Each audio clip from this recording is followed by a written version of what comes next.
In this lecture, we introduce two methods for visually describing your data. A bar chart. The purpose of a bar chart is to compare values or amounts across different categories.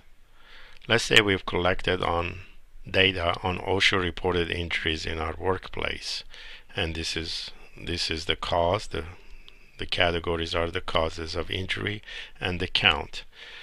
It is always better, much better, and easier to communicate if we can visually describe the data in some form of a chart.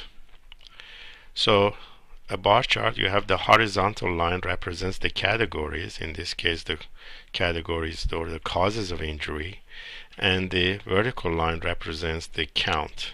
And as you can see, simply the height of each bar represents the frequency of each event. This is a much better way of representing your data. It captures attention. The next chart that we would be very interested in to visualize or visually describe our data is known as a Pareto chart. A Pareto chart is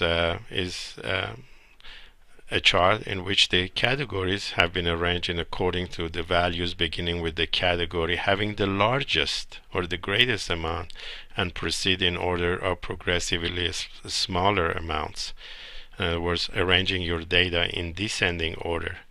This is the same injury data, and you have listed them in descending order from your highest value to your lowest value. One advantage of Pareto chart, it brings your attention to the areas that perhaps need the most immediate attention. As you can see, this area produces most of the work-related injuries.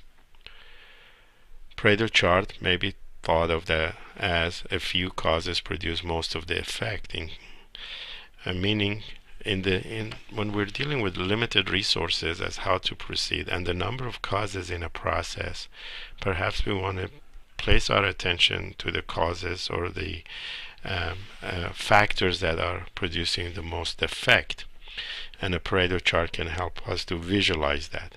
It's a very simple but a very effective way of presenting our data.